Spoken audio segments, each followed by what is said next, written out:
Hey learners, what's up? Once again, I welcome you all to the class of physics on your own YouTube channel, Physics Ki Dunia. I am Kartika Srivastava, and here we are discussing class 11, chapter number 2, units and measurements, and it is lecture number 6.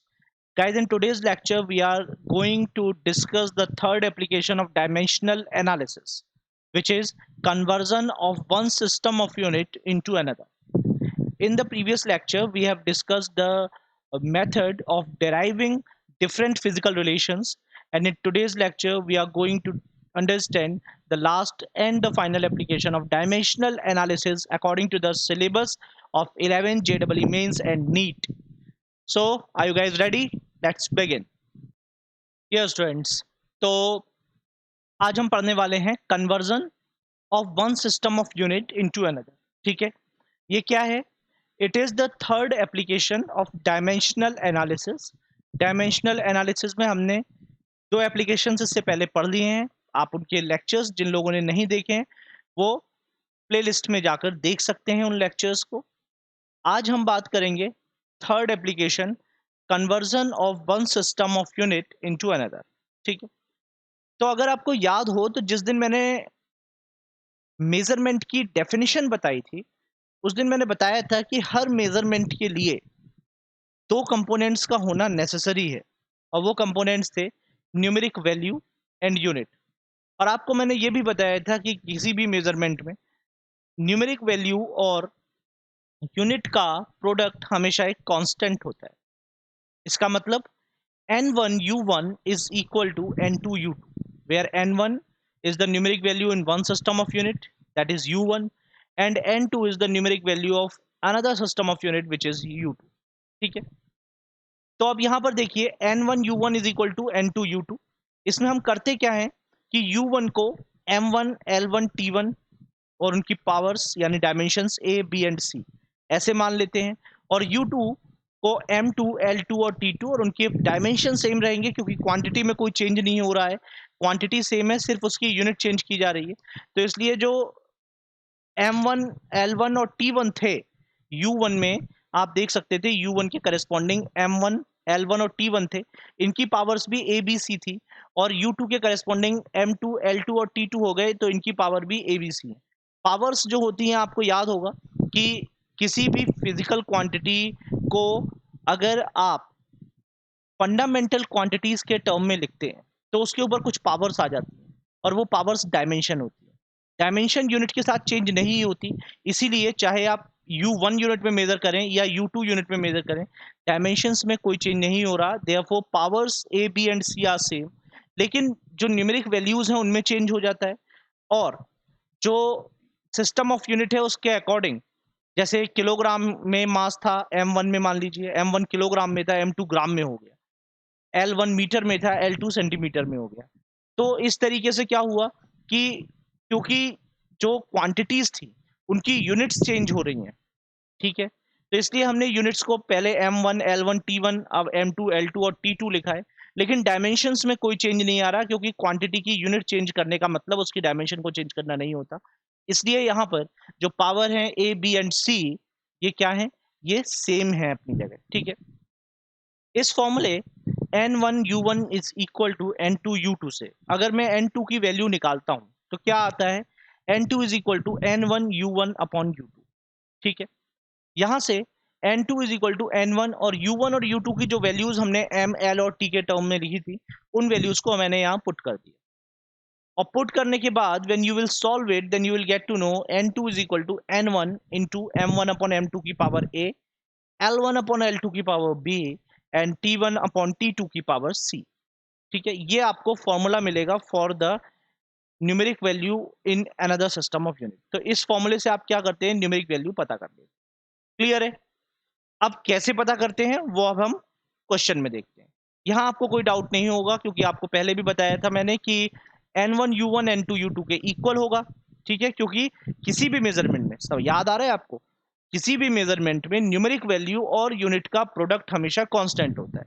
तो अगर कोई measurement है जो पहले आपने u1 unit में major किया, उस टाइम उसका न्यूमेरिक वैल्यू n1 था, तो n1 इंटू u1 भी उतनी ही वैल्यू होगी जितनी की नई यूनिट u2 में मेजर करने पर n2 इंटू u2 आएगी. तो इसलिए N1 U1 is equal to N2 U2 हो गया।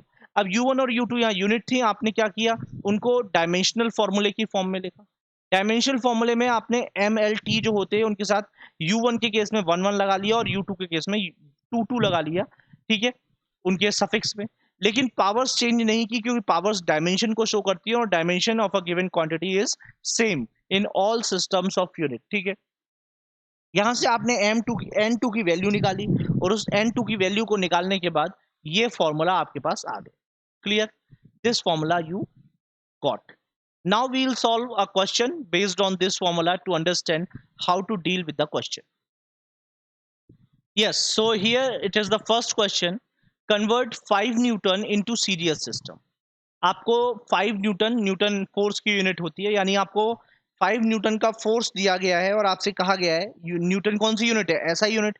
अब आपसे ये कहा गया है कि इस 5 न्यूटन को सीजीएस सिस्टम में पता कीजिए कि इसकी वैल्यू कितनी हो। पता करते हैं।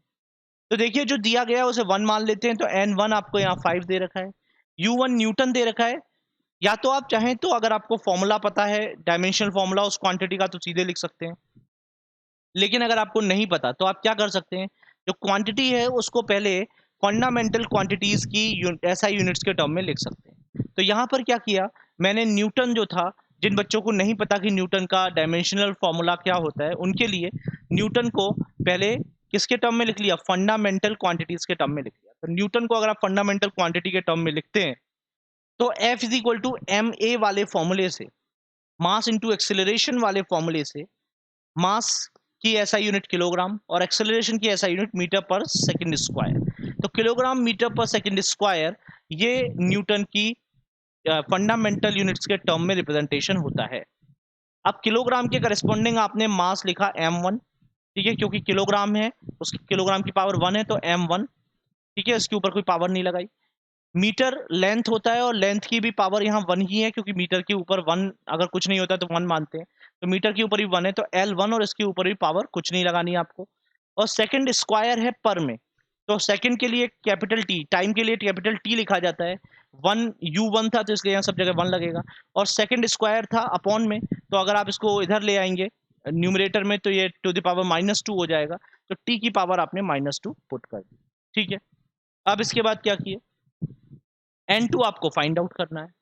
U2 क्या है, सीजीएस सिस्टम। तो आपने देखा कि सीजीएस सिस्टम में मतलब किलोग्राम का ग्राम हो जाएगा, मीटर का सेंटीमीटर हो जाएगा और सेकंड का सेकंड, यही तो होता है। मास ग्राम में मेजर किया जाता है, लेंथ सेंटीमीटर में मेजर की जाती है और टाइम को सेकंड में मेजर किया जाता है इन सीजीएस सिस्टम। इसके करस्पॉन्डिंग डायमेंशनल फॉर्मूला आपको लिखना था, तो आपने M2L2 T2 to the power -2 ये लिख लिया, ठीक है। यहाँ भी M L और T की पावर सेम रहेंगी जो कि पहले थी, लेकिन जो यूनिट्स हैं वो चेंज हो गई, इसलिए M L और T के साथ 2 आ गया, पहले केसेस में 1 था, ठीक है। अब आपने फॉर्मूला लगाया N2 is equal to N1 M1 upon M2 की power A, L1 upon L2 की पावर B और T1 अपॉन T2 की पावर C। ये वही फॉर्मूला है जो अभी हमने पीछे बनाया था, लास्ट स्लाइड में आपने ये फॉर्मूला देखा था। अब क्या किया, अगर आप कंपेयर करें इसको, तो यहाँ M1 की पावर या M2 की पावर कितनी है, मास की पावर यहाँ पर 1 आ रही है, तो मतलब A जो है उसकी वैल्यू कितनी होनी चाहिए, 1 होनी चाहिए। क्यों, क्योंकि M1 की पावर भी 1 है और M2 की पावर भी 1 है, तो मतलब मास वाले ब्रैकेट की पावर 1 है, तो A की वैल्यू 1 होनी चाहिए। ऐसे ही लेंथ वाले L1 और L2 दोनों की पावर्स 1 है, तो लेंथ वाले ब्रैकेट की पावर भी 1 है, तो इस B की वैल्यू भी 1 होनी चाहिए। और टाइम वाले जो ब्रैकेट है T1 अपॉन T2, उसकी पावर यहाँ पर C है, लेकिन ऊपर देखें तो T1 और T2 दोनों की पावर -2 है, ठीक है, और -2 है तो इसका मतलब C इज इक्वल टू क्या होना चाहिए, -2 होना चाहिए। तो A B और C की ये वैल्यूज पुट करनी है और M1 और M2 की, L1 L2 की और T1 T2 की वैल्यूज पुट करनी है। तो देखिए वो वैल्यूज पुट करके क्या आता है, यहाँ देखिए N2 is equal to N1 की जगह आप 5 पुट कर देंगे, देखिए ये N1 था, इसकी जगह आप 5 पुट करेंगे, फिर M1 की जगह किलोग्राम, L1 की जगह मीटर और T1 की जगह सेकंड, M2 की जगह ग्राम, L2 की जगह सेंटीमीटर और T2 की जगह सेकंड, ये पुट करने वाले हैं। तो देखिए क्या आएगा, 5 N1 की जगह, फिर M1 की जगह 1 किलोग्राम अपॉन 1 ग्राम M2 की जगह, फिर इसकी पावर 1 है तो लिखने की जरूरत नहीं है, 1 मीटर अपॉन 1 सेंटीमीटर इसकी पावर 1 है, और यहाँ 1 सेकंड अपॉन 1 सेकंड इसकी पावर है -2। 1 सेकंड से 1 सेकंड कैंसिल आउट हो गया, अब क्या करता है, आपको करना क्या है, आपको यहाँ पर किलोग्राम को ग्राम में और मीटर को सेंटीमीटर में कन्वर्ट करना है। मतलब आपको ऐसा ही सिस्टम को कन्वर्ट करना था सीजीएस में। ठीक है, तो किलोग्राम ग्राम में कितना होता है, 1000 ग्राम, जिसको आप 10⁻³ भी लिख सकते हैं। और 1 metre is equal to 100 centimetre होता है, जिसे आप 10⁻² भी लिख सकते हैं। और यहाँ पर तो 1 सेकंड से 1 सेकंड कट गया था, यहाँ 1⁻⁻² बचा। अब ये हो गया 10⁻³ ग्राम से gram cancel, 10⁻², centimetre centimetre cancel, और 1 कुछ भी हो, आंसर 1 आता है। ये हो गया 5 इंटू 10⁻³ इंटू 10⁻²। 10⁻³ इंटू 10⁻² कितना हो गया, 10⁻5।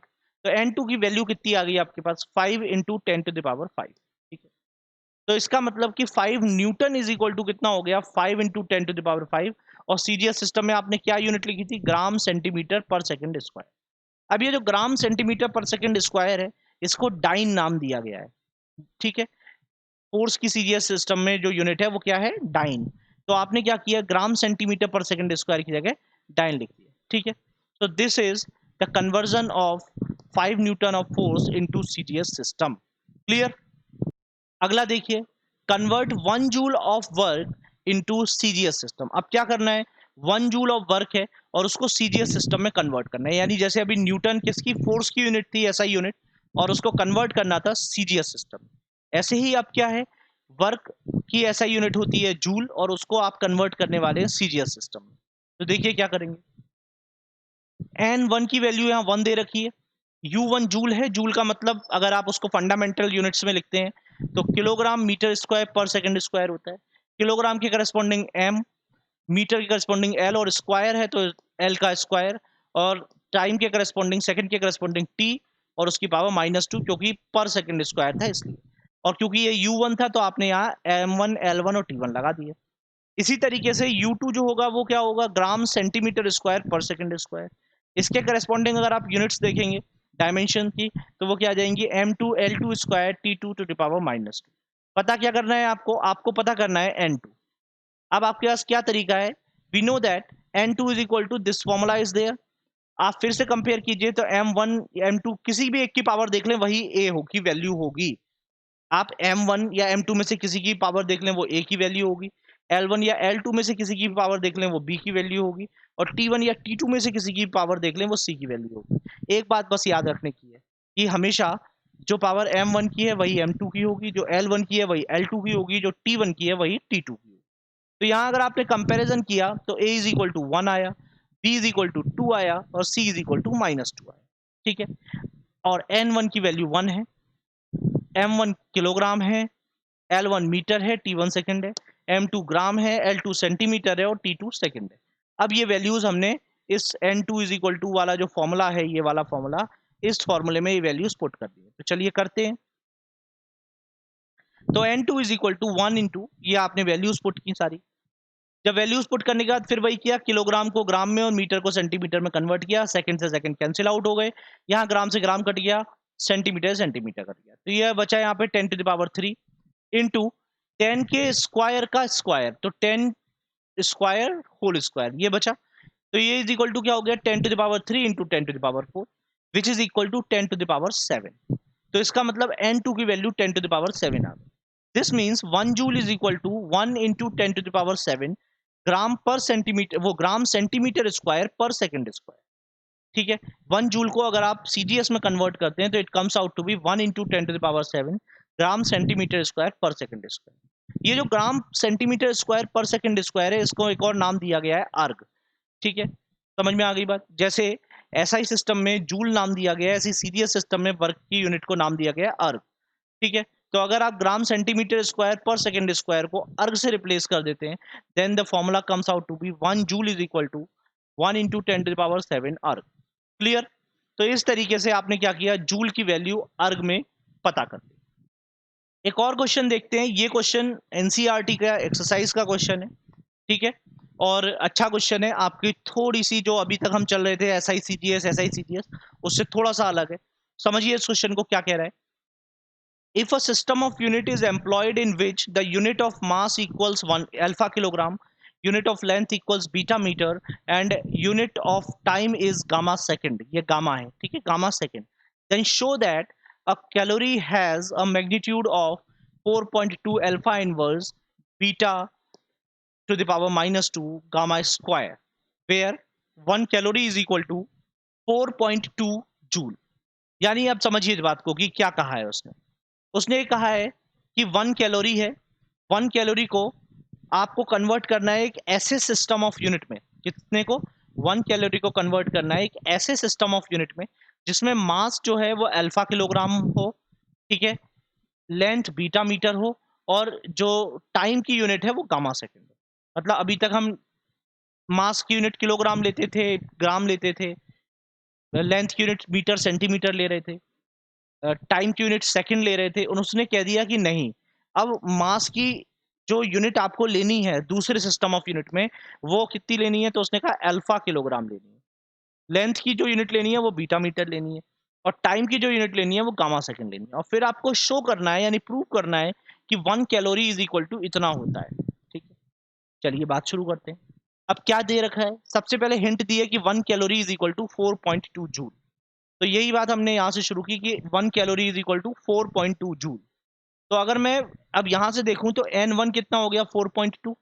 ठीक है, और अब मैंने 4.2 क्यों लिया, मैंने कैलोरी यहाँ पे क्यों नहीं लिया, 1 क्यों नहीं ली वैल्यू, कैलोरी में क्यों नहीं सॉल्व किया, क्योंकि उसने यहाँ आंसर में 4.2 दिया है, तो मतलब मुझे 4.2 लेकर सॉल्व करना है। तो हिंट भी उसने दी थी, मैंने वहां से हिंट उठाई, 1 calorie is equal to 4.2 joule. तो यहाँ से n1 कितना हो गया 4.2, और u1 कितना हो गया जूल। ठीक है, जूल को अगर आप अभी अभी देखा था आपने कि अगर आप उसे फंडामेंटल एसआई सिस्टम में लिखते हैं तो वो क्या बन जाएगा, kilogram metre square per second square. इसके करस्पॉन्डिंग आपने डायमेंशनल फॉर्मूला लिख लिया m1 l1 square t1 to the power minus 2। Now u2 अगर आप देखें तो u2 जो होगा वो एक नए सिस्टम ऑफ यूनिट में, हमें वो सिस्टम ऑफ यूनिट नहीं पता अभी एग्जैक्टली, तो हमने क्या किया, u2 के लिए सीधे डायमेंशनल फॉर्मूला लिखा।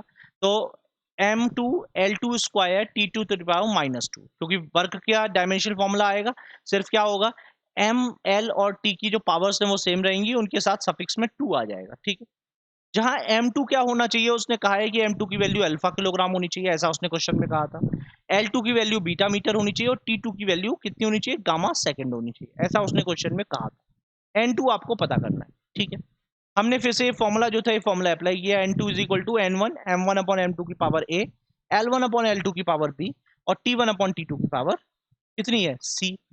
अब यहाँ कंपैरिजन किया तो आप देख सकते हैं m2 की पावर 1 है, अभी अभी आपको बताया था कि m1 और m2 में से कोई भी एक पावर देख लें वही a की वैल्यू होगी।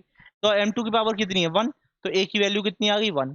l2 की पावर कितनी है 2, तो b की पावर कितनी है, b इज इक्वल टू कितना आ गया 2, और t2 की पावर कितनी है -2, तो c इज इक्वल टू आ गया -2। ठीक, अब ये वैल्यूज आपको पुट करनी है। तो m1 की जगह तो आप भाई इधर देखिए, पिछले जो सिस्टम था जो आपका u1 सिस्टम था उसमें तो किलोग्राम मीटर और सेकंड में ही बात हो रही थी ना। तो u1 के लिए जो m1 l1 और t1 है उनमें तो आप m1 की जगह 1 किलोग्राम, l1 की जगह 1 मीटर, और टाइम की जगह 1 सेकंड, यही पुट करेंगे जो कि आपको अभी तक आप करते आए हैं। लेकिन m2 l2 और t2 में अभी तक आप सीजीएस में कर रहे थे, अब उसने एक नया सिस्टम दे दिया आपको जहां m2 की वैल्यू अल्फा है, तो अल्फा किलोग्राम आप पुट करेंगे m2 की जगह, l2 की जगह ऐसे ही बीटा मीटर पुट करेंगे, और t2 की जगह गामा सेकंड पुट करेंगे। किलोग्राम से किलोग्राम कैंसिल, मीटर से मीटर कैंसिल, और सेकंड से सेकंड कैंसिल। तो यहाँ बचा 4.2, ये अल्फा डिनोमिनेटर में था, ऊपर जाएगा तो अल्फा इनवर्स हो जाएगा। बीटा भी डिनोमिनेटर में था, ऊपर जाएगा तो बीटा की पावर -2 हो जाएगी। गामा डिनोमिनेटर में था तब उसकी पावर माइनस की थी, तो जब ये ऊपर जाएगा तो माइनस माइनस प्लस, तो इसकी पावर कैसी हो जाएगी, पॉजिटिव। तो n2 कितना आ गया आपका, n2 आपका आ गया 4.2 alpha inverse beta to the power -2 gamma square. This is the same thing that they are asking you to show, यही उन्होंने शो करने को कहा था। So here is the answer. Okay students, आज के वीडियो में इतना ही गाइज। आज हमने ये सीखा कि किस तरीके से एक सिस्टम ऑफ यूनिट को दूसरे सिस्टम ऑफ यूनिट में कन्वर्ट किया जा सकता है डायमेंशनल एनालिसिस का यूज करके। ठीक है, नेक्स्ट लेक्चर में अब हम लोग बात करेंगे डायमेंशनल एनालिसिस की लिमिटेशंस के बारे में और एरर्स के बारे में। ठीक है, आज की वीडियो में यहीं तक बात कर रहे हैं। So thanks for watching, thanks a lot for giving your time. I hope that this video would definitely help you understanding the topic in a better way. If you found this video useful for your study, then please do like, share, and subscribe to the channel. Also, don't forget to press bell icon so that whenever I post any new video, you can get the instant notification.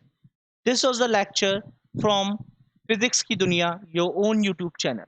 Also, you can follow me on Facebook, Twitter, and Telegram. The links are provided in the description below.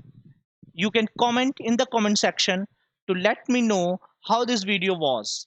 आपको ये video कैसा लगा, इसके लिए आप comment section में comment करके बता सकते हैं। और अभी तक हमने जो पढ़ा है इससे रिलेटेड या फिजिक्स में किसी भी टॉपिक से रिलेटेड अगर आपको कोई भी डाउट है तो आप कमेंट बॉक्स में कमेंट कर सकते हैं। मैं पूरी कोशिश करूंगा कि जल्दी से जल्दी आपके उस डाउट पर वीडियो लेक्चर बनाकर आपके डाउट को सॉर्ट आउट कर पाऊँ। Thank you students.